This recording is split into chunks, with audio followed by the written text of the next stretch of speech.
मुंशी प्रेमचंद की कहानी Laila. Laila Premchand story in Hindi. कौन है लैला, वह कहाँ से आई है, यह सब किसी को मालूम न था। तेहरान की चौक पर एक रोज़ लोगों ने खूबसूरत सुंदरी को हाथों में डफली लिए गज़ल गाते और झूमते देखा। देखते देखते पूरे तेहरान में एक खूबसूरत महिला की चर्चा होने लगी। वह कोई और नहीं बल्कि लैला ही थी। लैला की सुंदरता को लफ्ज़ों में बताने के लिए शायद शब्द भी कम पड़ जाए। उसकी सुंदरता की मात्र कल्पना ही नहीं की जा सकती थी। लैला किसी रंग बिरंगे फूल से कम न थी। उसकी आवाज़ बांसुरी की मधुर धुन की तरह थी। जब लैला मस्ती में गाती थी उस समय पूरा वातावरण खुशनुमा हो जाता था। लैला कविता, गीत, संगीत और सुंदरता की मनोरम मूर्ति थी। वह अपने गीतों में आने वाले वक्त का हाल सुनाती थी। कहती थी, एक समय आएगा जब युद्ध संघर्ष का अंत हो जाएगा, देश में प्रेम संतोष का राज होगा। वह गीतों के जरिए राजा से सवाल भी करती थी और सोई हुई प्रजा को भी जगाती थी। सारा तेहरान उसकी अदा पर फिदा था। लैला गरीब कमज़ोर के लिए आशा के दीपक की तरह, रईसों के लिए मार्गदर्शक, दिलदारों के लिए परी और सत्ताधारियों यानी राजपाट संभालने वालों के लिए धर्म का संदेश थी। उसके एक इशारों पर नगर की जनता आग में भी कूद सकती थी। लैला के गुण और उसकी सुंदरता पूरी जनता को आकर्षित कर चुकी थी। एक समय की बात है, एक बार तेहरान का शहजादा अपने घोड़े पर बैठकर नगर में निकला। इत्तेफाक ऐसा कि लैला उसी वक्त मधुर गीत गुनगुना रही थी। शहजादे ने आवाज़ सुनकर घोड़ा रोक दिया।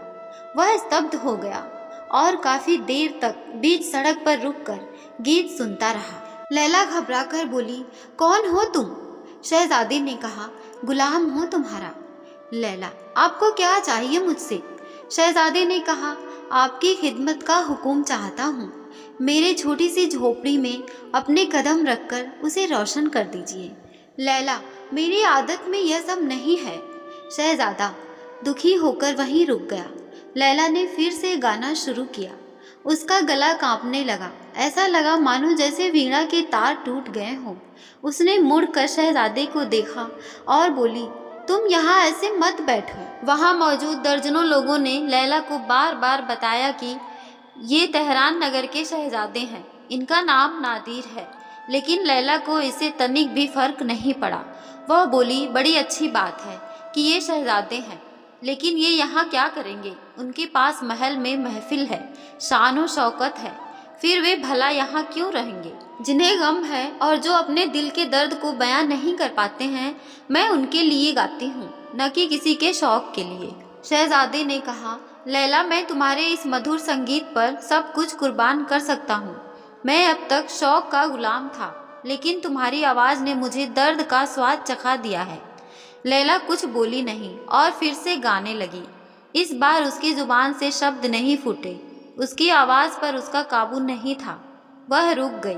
वो डफली लेकर वहाँ से जाने लगी। सभी लोग अपने घर जाने लगे। जैसे ही लैला अपनी झोपड़ी के करीब खड़े पेड़ तक पहुँची तो उसने देखा कि कोई उसके पीछे आ रहा था। वह मुड़ी और बोली, कौन हो तुम? दरअसल लैला का पीछा करते करते शहजादा नादिर उसके घर तक आ पहुँचा था। लैला बोली, क्या तुम नहीं जानते कि मैं अपने आशियाने में किसी व्यक्ति को भी नहीं आने देती हूँ? शहजादे ने कहा, मैं ये जानता हूँ। लैला बोली, सब जानते हो, फिर किस उम्मीद में यहाँ तक आए हो? शहजादे ने कहा, अब न तो भूख है और न ही प्यास जान पड़ती है। लैला बोली, चलो आज आपको गरीब के हाथ का स्वाद चखाऊं। शहजादा इनकार नहीं कर पाया। लैला ने बाजरे की रोटी परोसी। इस बार बाजरे की रोटी में भी शहजादे को स्वाद मिला। गरीब झोपड़ी में भी उसे आनंद आ रहा था। वह एक सुकून महसूस कर पा रहा था जो शायद आज तक उसने कभी नहीं किया था। शहजादे का खाना खत्म होते ही लैला बोली, आधी रात हो चुकी है, अब तुम्हें जाना चाहिए। शहजादा बेचैन हो गया। उसने जाने से मना कर दिया और कहा, अब मैं भी यहीं रहूँगा। अब शहजादा लैला का साथी बन गया। जहाँ जहाँ लैला जाती शहजादा उसके साथ जाता था। लैला गाती और वह सुनता था। जब यह खबर बादशाह को लगी तो उन्होंने शहजादे को बहुत समझाया। लेकिन शहजादे ने किसी की एक ना सुनी। वहीं दूसरी ओर अब लैला की आवाज में भी वो पहले वाला जादू न था। लैला अभी भी गाती झूमती थी, लोग आते थे, लेकिन पहले वाली बात नहीं थी। जो लैला कभी दूसरों के दिल के दर्द गाती थी, अब वह अपना मन बहलाने के लिए गाने लगी। इस तरह लगभग 6 महीने बीत गए। एक रोज लैला गाने जाने के लिए तैयार नहीं हुई, तो शहजादे ने कहा, आज जाना नहीं है क्या? लैला बोली, सच बताना शहजादे, क्या अब भी तुम्हें मेरे गाने पहले जैसे अच्छे लगते हैं? शहजादे ने कहा, मुझे पहले से भी कई गुना ज्यादा मजा आता है। लैला झट से बोली, लेकिन लोगों को अब मजा नहीं आता, अब मैं कभी नहीं गाऊंगी। शहजादे ने कहा, हाँ, इसका मुझे भी ताजुब है।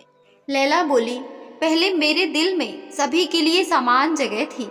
पहले मेरी जो आवाज निकलती थी वह सभी के दिलों तक पहुंचती थी, लेकिन अब तुम औरों से अलग ही हो गए हो। आज से तुम मेरे सब कुछ हो।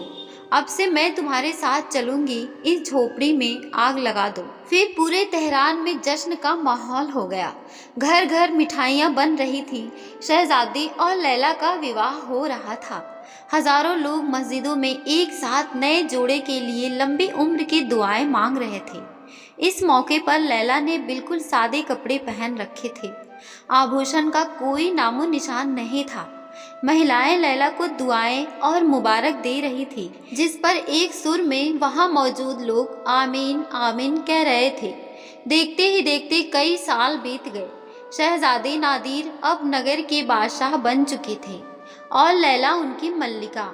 उस दौर से पहले ईरान का राजपाट कभी इतना अच्छा नहीं था। बादशाह नादिर और मल्लिका लैला दोनों ही अपनी प्रजा को अपने करीब मानते थे और उनका हमेशा भला सोचते थे। नादिर राजसत्ता की वकालत करता तो लैला प्रजा की ओर से दलील देती। जब कभी राजपाट से थोड़ा वक्त मिलता तो दोनों एक साथ गाते बजाते थे। कभी नादिर लैला की मान जाता तो कभी लैला नादिर की सुन लेती। यह उनके सुखी वैवाहिक जीवन का वसूल था। उस समय जब बादशाहों और महलों में एक से अधिक बेगमों का बोलबाला हुआ करता था, उस वक्त तेहरान के बादशाह पर लैला का एकमात्र अधिकार था। लैला ने राजपाट की सारी कमान अपने हाथों में रख ली थी। अब सारा धन प्रजा के हित में खर्च किया जाता था। सब बढ़िया था, किंतु प्रजा मन ही मन संतुष्ट नहीं थी। उन्हें ये डर था कि अगर ऐसा ही हाल ज्यादा दिनों तक चला तो वो दिन दूर नहीं कि राजा प्रजा का भेद खत्म हो जाएगा। लैला और नादिर के लाख समझाने के बावजूद भी दोनों वर्गों का भेद मिटाने का नाम नहीं ले रहा था। लड़ाइयाँ और विवाद बढ़ते जा रहे थे। सामंत और ऊंचे वर्ग के लोग बादशाह नादिर को मारना चाह रहे थे, जबकि वहाँ की प्रजा लैला की दुश्मन बनती जा रही थी। पूरे राज्य में अशांति का वातावरण था। एक रोज रात के समय बादशाह और मल्लिका आरामगाह में थे। शतरंज की बाजी चल रही थी। नादिर ने कहा, लैला, अब तुम्हारा प्यादा गया। लैला बोली, ये लो शहजादे, तुम्हारा खेल खत्म। नादिर ने कहा, तुमसे हारने में जो खुशी मिलती है वह जीत में बिल्कुल नहीं है। लैला, शहजादे बचाइए, वरना अब अगली चाल से आपकी हार तय है। नादिर ने भौहें चढ़ाकर कहा, तुमने राजा का अपमान किया है। इतने में लैला बोली, 2 बार मैंने आपको छोड़ दिया है, अब आप नहीं बचेंगे। नादिर ने कहा, जब तक मेरे पास मेरा घोड़ा दिलराम है तब तक मुझे कोई दुख नहीं है। लैला, तो लाइए, दिलराम को हो गई आपकी मार। नादिर, जब मैं तुम्हारे गुणों के सामने अपना दिल हार बैठा तो अब मेरा प्यादा क्या चीज था, उसका अंत तो होना ही था। लैला बोली, बातें मत बनाइए, आप हारे हैं, इसलिए शर्त के मुताबिक इस पत्र पर अपनी मोहर लगा दीजिए। फरमान में लैला ने यह लिखा था कि आयात कर कम करके आधा कर दिया जाए। शतरंज में हारने पर नादिर ने इस फरमान पर मुहर लगाने का वादा किया था। शर्त के मुताबिक बादशाह ने मुहर लगा दी और इसके साथ ही प्रजा के साल के तकरीबन 5 करोड़ के कर से छुटकारा मिल जाएगा। लैला मन ही मन ये सोचकर खुश हो रही थी कि जब प्रजा को इसकी जानकारी मिलेगी तो वो कितनी खुश होगी और उन्हें दुआएं देगी। तभी अचानक राजभवन में शोर मचा। अफरा तफरी का माहौल हो गया। पूछने पर पता चला कि गुस्साए लोगों की भीड़ आई है और वे राजभवन की दीवार तोड़कर अंदर आने की कोशिश कर रहे हैं। शोर बढ़ता ही जा रहा था। लैला एक कोने में चुपचाप खड़ी थी। नादिर को भी कुछ समझ नहीं आ रहा था कि वह क्या करे। अंत में उसने लैला की तरफ देखकर कहा, मैं सेना की बुलावा भेजता हूँ। इतने में लैला बोली, थोड़ा रुकिए, आखिर इन सभी लोगों से एक बार पूछिए तो कि ये चाहते क्या हैं। लैला की बात सुनते ही नादिर छत पर चढ़ गया और लैला भी उसके साथ आ पहुंची। दोनों छत पर खड़े थे। भीड़ की नज़र उन पर गई। भीड़ चिल्लाई, वो देखो लैला छत पर खड़ी है। दोस्तों, अगर आपको ये कहानी पसंद आई हो तो आपको इसके आगे की कहानी, आगे की स्टोरी आपको सुननी हो तो हमें कमेंट कीजिए। मैं जल्द से जल्द आगे की स्टोरी लेकर आऊँगी। तो मिलते हैं अगली वीडियो में, तब तक के लिए बाय।